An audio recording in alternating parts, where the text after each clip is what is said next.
What's up, family? If it's your first time checking out the show, let me know what city, what state you're coming in from. If you're outside of the U.S., let me know what country you represent. Family, I need you to smash up the likes, smash up the likes, smash up the likes. Also, if you have not done so already, after you subscribe, there's a little bell next to your subscribe button on YouTube. Go ahead and click that thing right now so you can get your notifications each time I drop a new video like this. That way you'll be in the loop going in. Watch the game, Colorado versus USC. Had high hopes for Colorado, but really didn't think that they had a chance to really beat USC. Turns out that I was wrong. They had a very real chance of beating USC, but something unusual happened. Like, first they was getting blown out. It looked like they wouldn't have a chance in hell at winning the game. And then the second half came. And they started closing the gap. At one point, they was down by 3 touchdowns. And then you're thinking to yourself, well, still enough time on the clock. If they can get a turnover and they can do this, if they can, get a possession on downs or something, maybe they got a shot. So these things start happening. They get a couple stops, they get a turnover. It's like, oh damn, man, they might be able to do this thing.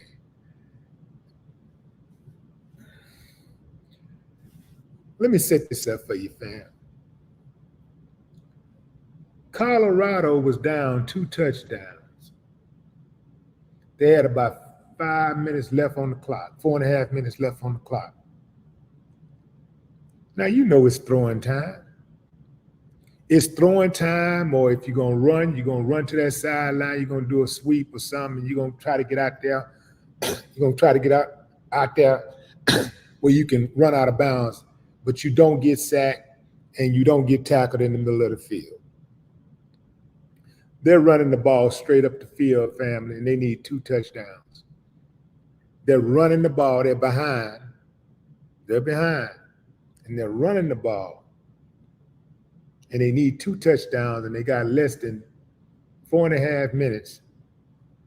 They got to get a touchdown, give them the ball back, and then try to get a turnover. Regain possession, and then get another touchdown with 4.5 minutes left. But they're running the ball. Didn't make a lot of sense to me. So who does that fall on? The offensive coordinator, yeah, Sean Lewis. But ultimately, it falls on the head coach, because the head coach could step in and be like, yo, we throwing it. Correct me if I'm wrong. I ain't never played college football, but if I'm the head coach, then, I'm the leader. So I'm the commander-in-chief, and I'm going to call it. This is what we got to do if we're going to win this game. Fam, I'm really, really disappointed in the way these guys play. Now, the players can only play up to their talents, and up to their skill level and what they got in their heart.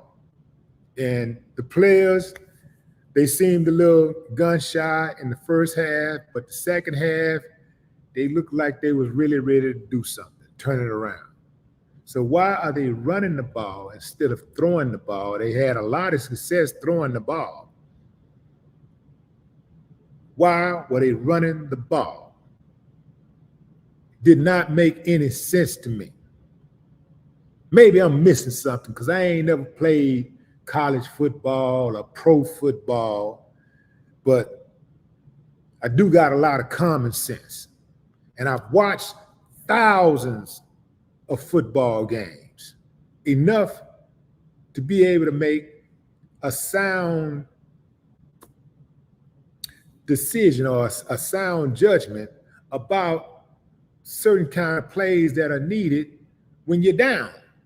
Now I get it if you might run the ball one time and throw somebody out to open it up or whatever, but these guys just kept running the ball when they should have been doing the reverse, throwing the ball. I did not understand it. I'm gonna go into the comments and see if some of y'all can help me out. I see another boxing enthusiast in here, boxing conversations with Reggie. But look, I need some football players, some football people in here. What are my football people? I mean, am I tripping? Am I the only one like thinking like this? Like, what the hell were they doing? This is the first time I watched Prime do his thing and be like, man, what? I was like, what the hell was they thinking? What's going on? It seemed like to me they had a real good shot at beating these boys. But they just running the ball, and obviously USC was just sitting back. They were content to watch them run the ball. I know they was looking for the pass also. But they sitting back like, okay, they're going to run the ball. Okay, cool. And each time they ran the ball, them seconds just ticking off the clock. So instead of the play taking maybe 6 to 8 seconds, 10 seconds maximum with a throw, the play is taking 25 to 30 seconds off the clock for a run. They don't have any timeouts.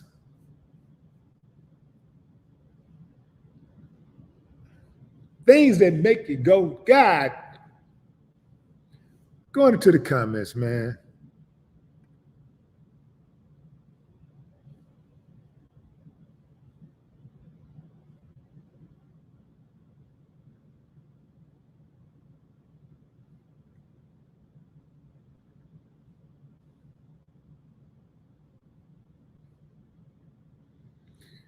I see a slowpoke in the comments saying, yeah, hater. That was an awesome game. Listen up, slowpoke. Maybe you new around here, and I get it. Sometimes the YouTube, the wind blow the trash in on YouTube. I get it sometimes. But let me explain something to you. I'm one of Deion Sanders's strongest supporters, have been from day one, all the way back when he played for Florida. I think he played Florida State. Been a big time Deion Sanders fan. Watch him all through the pros. But just like if you were dealing with your own children and your kid go out there and do something and he don't do it to the best of his ability, you call it out, you say what it is. Don't mean that you don't support him anymore. It just means you got some work to do, baby.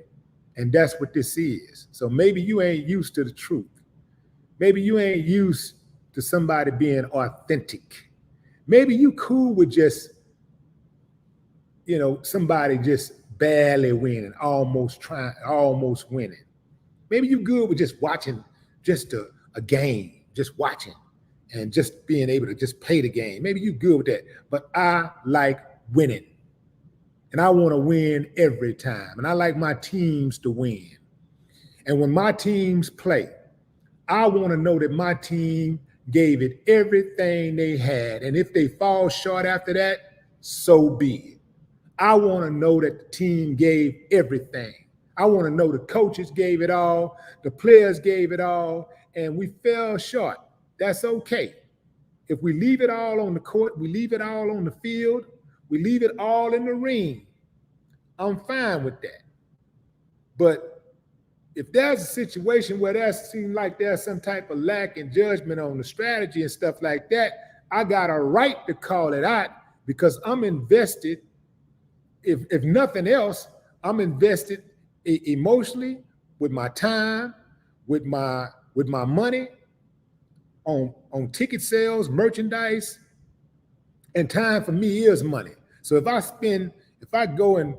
sit down and watch a game for 3 hours, that's 3 hours I could have been making money. I could have been doing something else to make money. If nothing else, working on my own thing, working on my own project. So for me, time is money. So if I take my time to watch a team and support a team and root for a team and become emotionally invested in what that team is doing. You know, I'm riding with the team. I'm gonna ride with you all the way. But if you're wrong, you're wrong. And I'm not the type of dude that's just gonna accept anything. Like, I live in Houston. The Texans are one of the sorriest teams in the whole damn league. Their whole organization been sorry for a long time. The Rockets are sorry. Those are my teams. I like the, you know, Houston, H-Town, pride, I got it. But I got a right to call a strike and a ball because they got Houston on their backs when they go out on that field, and they representing the whole city. So when the sports teams win, it makes the whole city look good. When the sports teams lose, it makes the city look like losers. Maybe you don't understand that because you ain't a winner.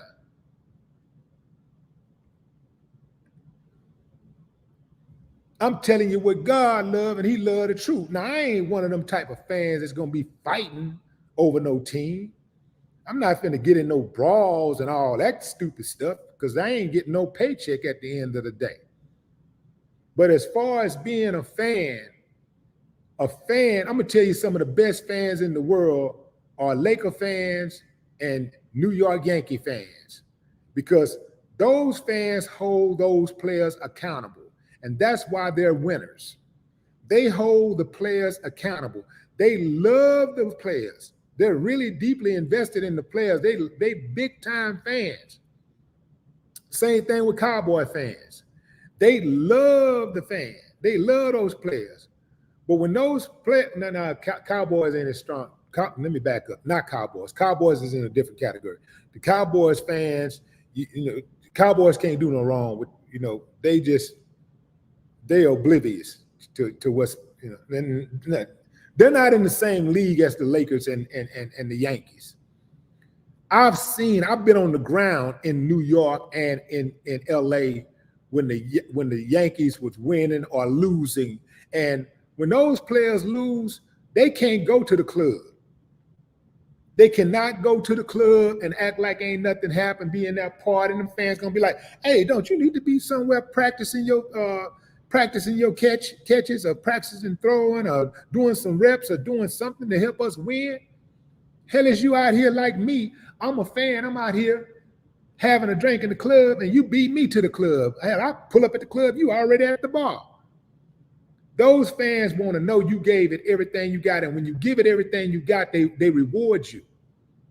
They actually reward their players, and they elevate them. They put them on a pedestal. This is why players like Derek Jeter and Kobe Bryant were so revered, because people knew they could count on them. They knew it didn't matter how much money those dudes made. When they get out on that field, when they get out on that court, you ain't got to question their work ethic. You ain't got to question their heart. They gonna put the work in. That's the type of players I respect. Those are the type of players I support. I'm not gonna just ride with you and rock with you just because you got the jersey on. You ain't gonna ride and rock with me just because I make music and I put out a record.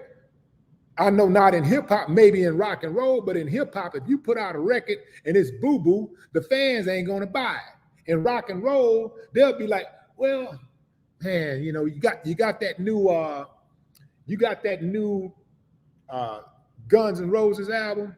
Yeah, I got it, man, you know, but you know, it sucks. It sucks. Yeah, I know it sucks, man, but you know, such and such girlfriend, man, wife, man, she gave them a lot of hell while they were making that record, man. And that record didn't come out as good as it could have, man. I blame her. But you know, yeah, the record's trash, man, but it's Guns N' Roses, so I had to get it. Rap ain't like that. If it's trash, they're not gonna buy it. So ain't nobody coming to my concerts and buying my music and it's trash. they gonna support it if it's hot. If it's not, they not gonna rock with it. And that's fine by me. Make me step my game up.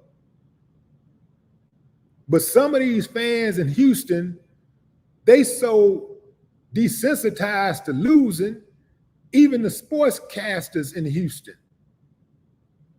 They just be, not just the sportscasters, the newscasters. They be saying, well, you know, hey, Rockets lost another close one last night, and you know, maybe next time. Or we'll get them tomorrow. We got the Lakers coming tomorrow. We'll get them tomorrow. Maybe. Yeah. All of that. Man, get up out of here with that. They be just calling these dudes, just be riding for these dudes. These dudes be out here embarrassing themselves.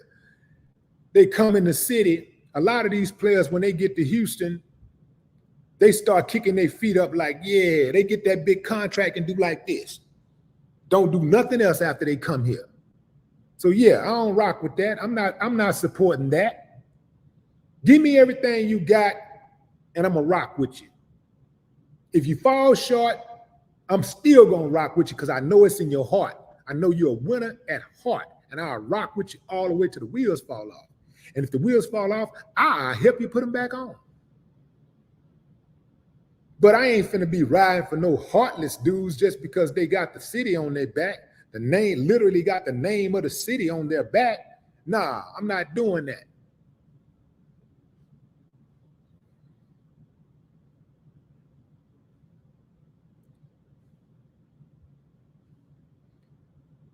Dion is my dude. Love him to death. Love everything he stands for. But this game, the first game that I've witnessed him as a coach, the play calling was questionable. And anybody who's a real fan of football and understand the game know that that play calling was questionable going down the stretch. Man, you fought all the way to get yourself back into the game. You fought like hell. Them kids fought to get all the way back in the game, just to get right there and be able to smell victory. And then you start being conservative with the plays, but you're two touchdowns behind. When you're 2 touchdowns behind with less than 5 minutes to play, man, you got to be gunning. You got to be going for it. You got to take risk. You got to chunk that ball down the field.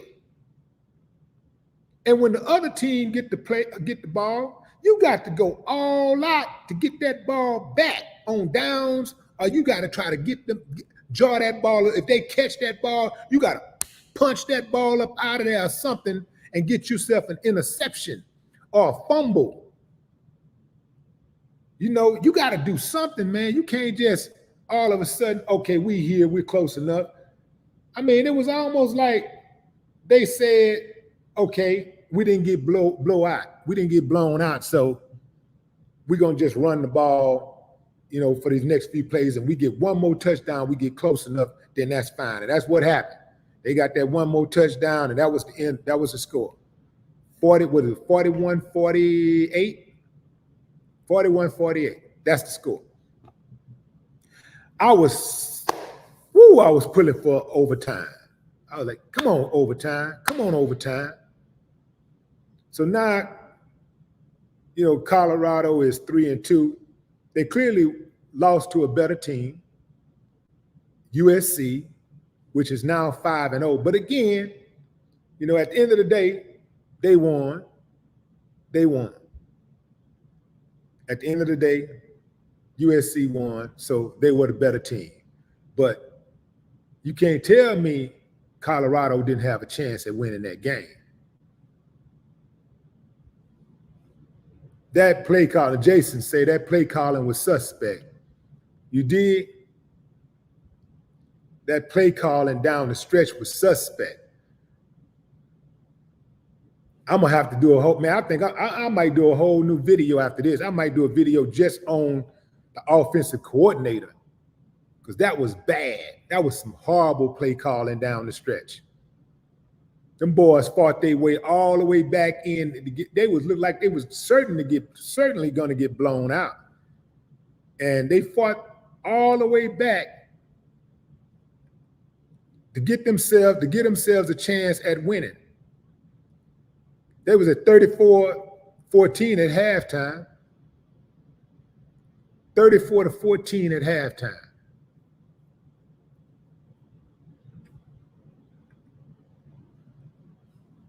They fought their way back into the game. They, to their credit, I will say that they did make the game interesting at the end. But again, it's kind of, I don't really like when teams play to come back, when they dig themselves a big hole and then play to try to get back in it. I'd rather like put it on the team early on. I believe in destroying a team spirit. I believe in breaking them early on. Don't give them a shot in hell. Go out, give it everything I got so I don't dig myself a hole up front. Let me make sure I don't dig myself a hole. Let me make sure I don't let these guys gain too much confidence. Because, you give your enemy confidence, you're going to create more problems for yourself. So my job would be to go out and break their spirit early on and make sure I don't dig any holes for myself. And they dug themselves a huge hole, and they couldn't crawl out of it at the end of the day. But again, they did make the game interesting. It was worth watching. I was about to turn the game off, and I said, oh no, let me keep on watching it. Something might switch up. It might change. So I'm still riding with Colorado. I'm still rocking with them. I'm still pulling for them. But I'm going to call a strike, and a ball a ball. That was some bad play calling down the stretch.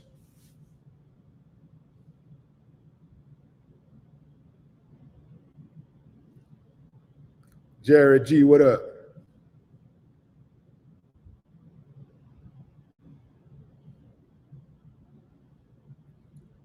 What's up, Belinda?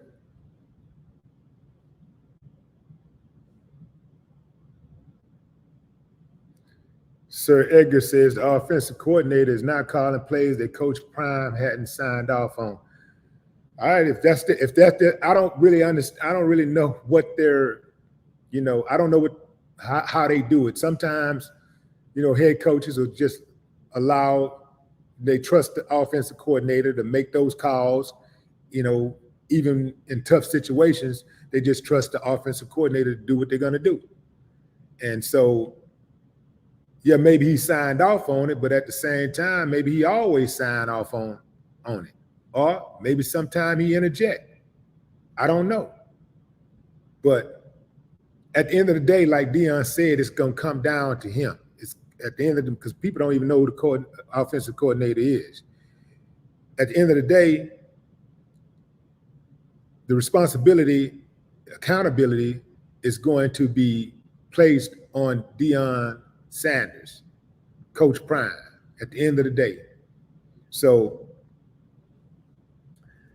that's something that's going to have to be fixed right away. That can't happen again.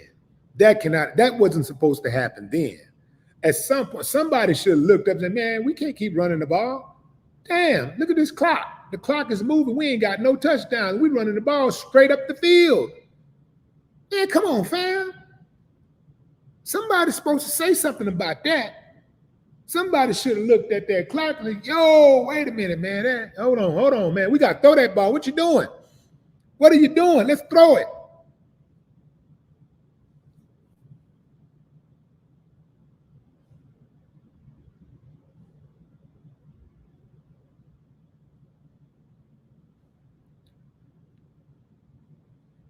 Miss Mecca, what up?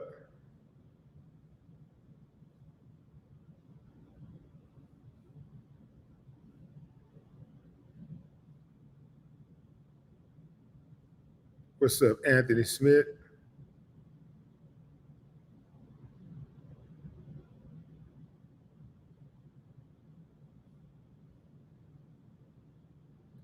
George said, I'd fire Sean Lewis for real, for real. He know what he was doing. Oh, man. Hey, fam. What if? What if the offensive coordinator got his palms greased? Yeah, fam. Yeah. What if? Something to think about. You do have referees, coaches, and players who take brown bag money. I'm sure it's impossible for it not to be some coaches out there right now who are on the take. I would hate for this to be the case, but what if somebody slid old buddy something?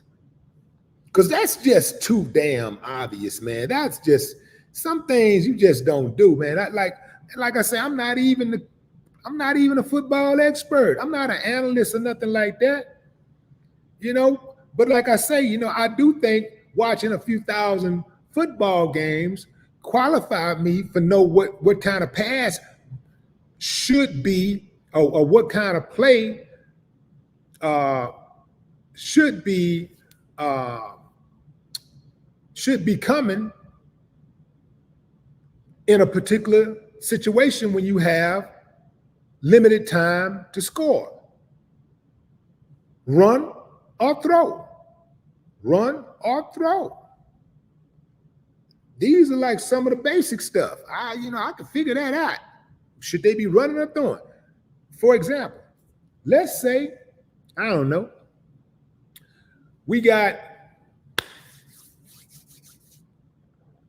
it's 5 seconds left in the game. You're at the 50-yard line. You're going to run the ball or you're going to try to throw it in that end zone because you need a touchdown. What are you going to do? Let's say you have a 4th and 1. You're at your own 20. You're at the defense 20. Or I'll bring you even closer. Let's say you're at the 10-yard line and you got a 4th and 1.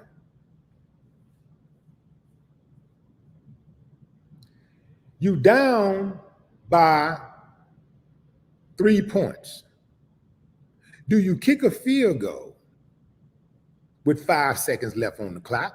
Do you kick a field goal or do you run the ball? I'll put you even closer to the goal line. Let's say you're 2 feet away. You got a decent kicker and you got a decent running back, decent quarterback who can run the ball. Let's say you're 4 feet away from the end zone. You're 5 feet away. You're 5 feet away from the end zone. It's 4th and 1. 5 seconds left on the clock. Do you kick the 3-pointer to win the game? Or do you run the ball and you take your chances running the ball and scoring? Do you kick the 3-pointer? Let's say 3-pointer to tie. Run the ball to win, to try to win it. 3 points to tie it. Field goal to tie it. Try to run the ball to win it. What do? You're at the 5-yard line. Do you try to run the ball to win it? It's 4th and 1. Do you try to run the ball? It's 4th and goal. 4th and goal. Do you run the ball to try to win it, or do you kick the field goal and tie the game and force the game into overtime? How many people would say kick the field goal? That seems like that's the logical thing to do, is kick this field goal.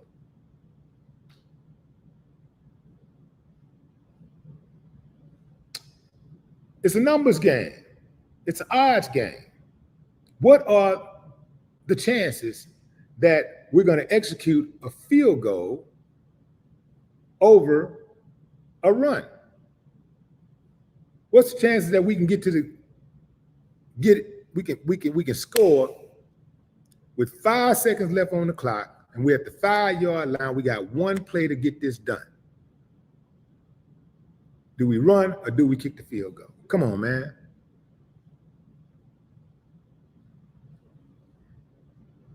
Some people think everything is hate. Even when you support somebody, if you say something about them, if you make a critique, it ain't even criticized. It's a critique. Oh, you hate. See a booger in a fool nose, say, man, you got a booger. Oh, yeah, he be hating, man. He had to tell that man he had a booger in his nose. He hate. Everything to them hating. That's a person with limited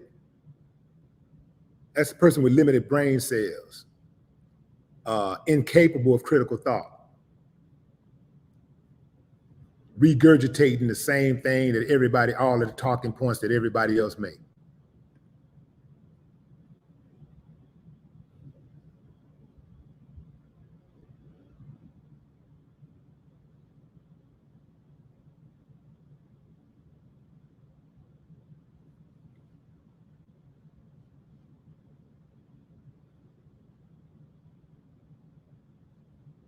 Cosmic Skills, what up?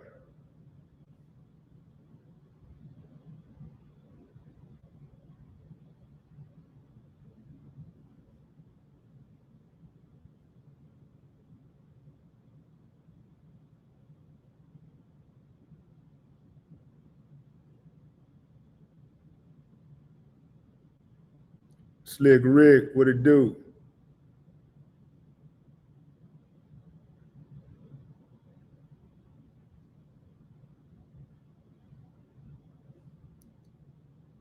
Buckhorse DC, what up?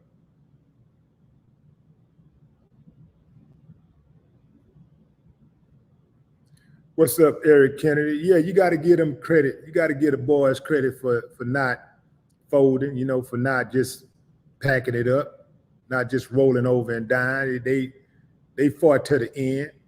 That's why I think that the coaches should have called better plays to give them a better chance at victory. If they're going to play that hard to come back, call some plays to give them a real chance at winning.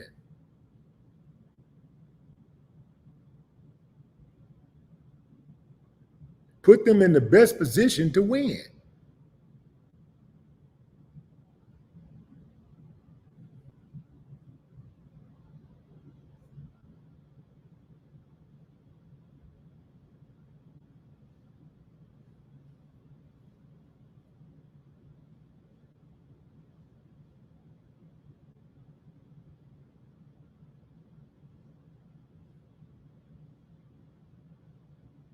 Ugly truth. That is the ugly truth. The clock management was horrible at the end. Absolutely horrible. And somebody got to be held accountable for that.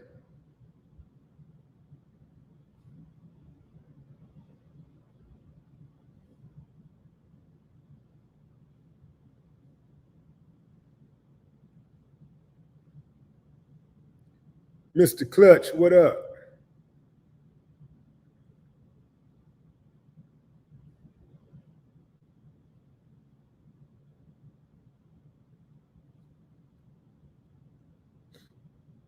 What's up, Oscar Mason?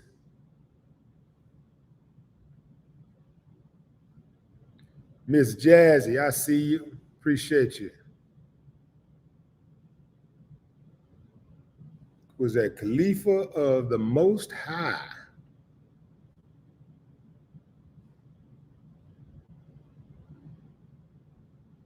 That's right. They got back in the game by passing, Rod. That's how they got back in the game.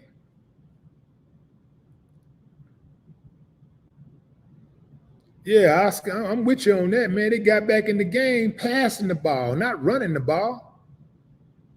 So obviously, USC didn't have an answer for their pass.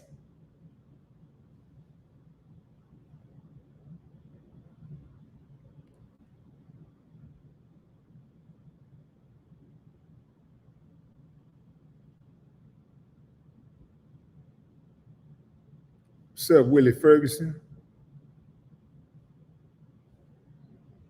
Talk to me, Don. You can't run the ball if you don't have timeouts. You can run the ball, but you got to be very, very stingy, with your time. And if you run that ball, you can't run the ball in the middle of the field. You got to hit the corners. You got to turn on the jets. Oh, the only way you go up that field if you see a wide open hole. That's the only way you go up that field. You turn up that field. But you get that ball and you, because if the contact comes, you want to make sure that you have an opportunity to get out of bounds. Come on, man. I ain't even no damn football coach, and I know that. You ain't got to be a boxer. I'm boxing my background. You don't have to be a boxer to know to cover your face. Because you see somebody throwing punches, because some dudes fight like that. They don't really hold their hands up, and they always end up getting knocked out. Eventually, when they fight somebody who know what they're doing, they always end up getting knocked out. But and even if you got your hands up, you can get knocked out sometimes. But everybody know, protect yourself at all times. That's the number one rule in boxing. Protect yourself at all times. Put your hands up, or you're going to get rocked. You're going to mess around and get knocked out. You ain't got to never walk into a gym to know that. I see girls like watching boxing who don't even like boxing. They just watching it because everybody else watching. They be looking like, how come he fighting with his hands down? Put your hands up. Yeah, come on, fam. Man, I'm really pulling for Dion. Man, y'all just don't understand. Fam, I've watched more football this year than I watched all in the last 5 years. I watched more football between this year and last year when he played, when he had Jackson State, than I've watched in the last, 10 years or something. Dion got me doing lives about a sporting event. The only time I typically do a live about a sporting event is when it's boxing. He got me doing lives about sporting events.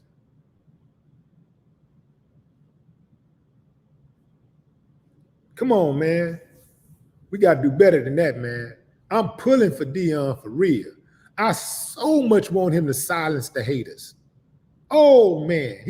I'm telling you, I can't wait for him to start getting to a point to where every day, every game is almost like you already know what's going to happen. That's coming. If he stay at Colorado, the only way he's going to stay is that the team gets better. That's coming. And it's coming sooner than you think. I got to go, fam. But until next time, listen. In fact, like I said, I'm going to do a video about this offensive coordinator. I got to do that. I got to do it. So that's coming up. Till next time, fam. No more talk.